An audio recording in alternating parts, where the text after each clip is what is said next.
Welcome back. Please take a moment to arrive with me here. Let's breathe deeply in and out, feeling where your body is today. Taking this moment for you to tune in and allow some calm to settle into your body. Breathing again deeply in and out.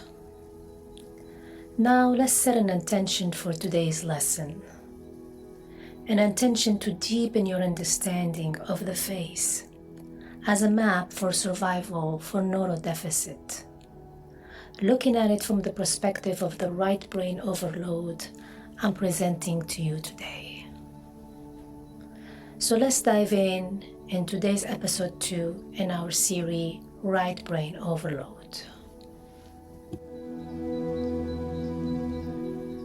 What I want you to know that we can't coach a survival pattern out of the muscles. A lot of what we call behavior is actually the body automatic protection, fight, flight, or freeze. This protection is stored in muscle tone, in posture, in breath, and in facial tension. So those patterns are not controlled mainly by the thinking mind, the cortex. They are actually run by deeper survival circuit and the autonomic nervous system. So because of that, you can't change them by just saying, hey, I'm explaining this to you. Hey, give me some coping strategy. Tell someone to relax. Tell them use your skill or try harder. So many caregiver therapists are taught to teach children, teen and adult, with what I call the right brain overload, these coping skills. But what I want you to understand is when the nervous system still feels unsafe, the face will keep holding no matter how many times we say, just relax. So today I want to talk to you about the face, not just as an expression, but as a map of survival. So in my method, the HELA's method, we just don't look at how tense the face is, we look at where it holds and what the holding is protecting. So over thousands and thousands of assessments I have done, I have seen over and over that one side of the face often has a very different story than the other side. But before we get into that, let's slow down and look at what most people miss when they look at the child's face. The face doesn't only show happy or mad. Jaw, cheeks, eyes, and temples track the nervous system. They remember how often it had to stay ready. So when you are with a child or an adult whose right brain is overloaded, what you see in the face is not laziness and is not attitude. It is the imprint of how many times the nervous system had to brace, had to watch, and had to hold. So the muscles of the face become a kind of a memory. They show us how long the system has lived in preparation mode. So as soon as these children or these adults start working with their hand, the mouth opens. They are using their hands and at the same time the mouth drop open, the lips apart. Many of these children are mouth breathers, or they are struggling for a long time to breathe through the nose.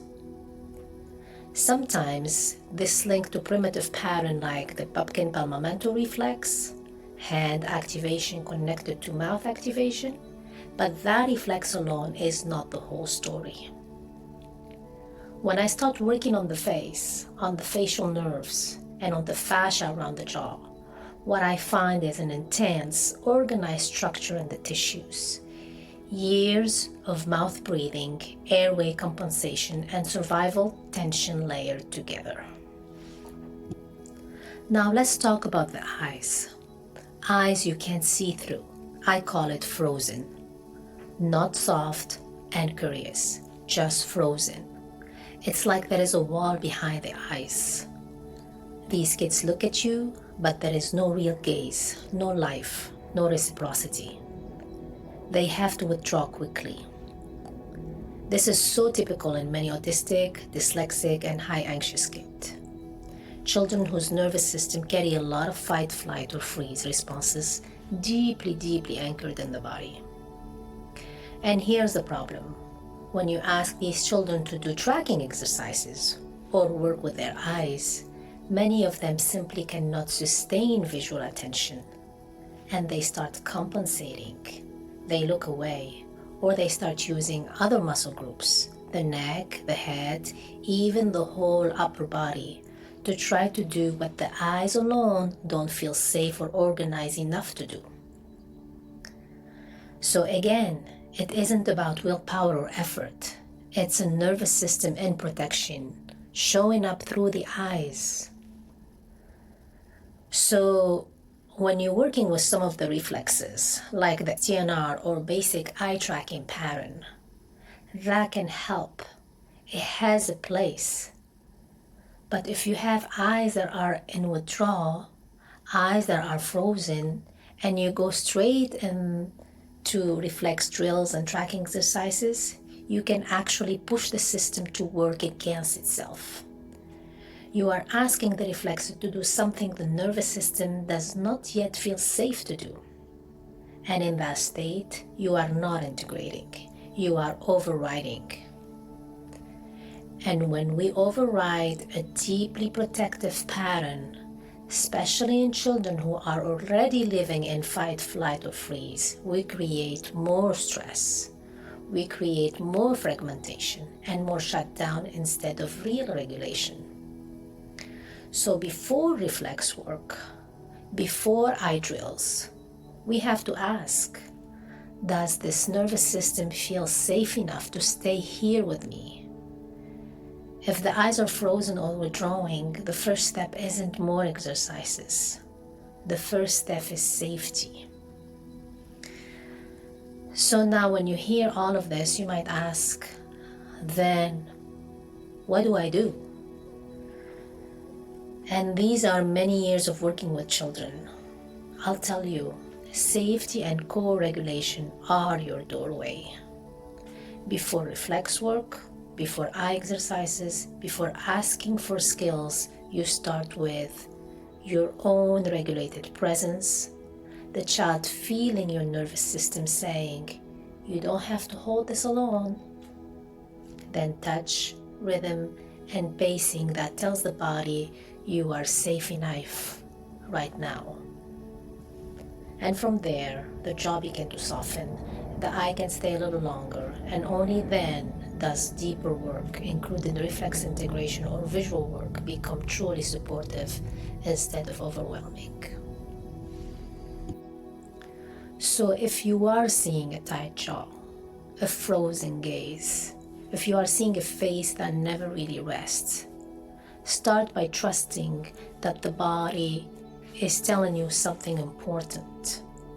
This is not a child who needs to try harder. This is a nervous system asking for safety first. So in the HELA's method, we begin with co-regulation, with rhythm, with touch, with presence, so the body can learn it. It doesn't have to hold so much. In the next episode, I'm going to take you deeper into the eyes, how tracking, vigilance, and side-to-side differences can show us even more about the right brain overload. If today's lessons was helpful, please feel free to share it with someone who needs a different way of seeing their child's face, not as defiance, but as protection. Till then, much love and gratitude.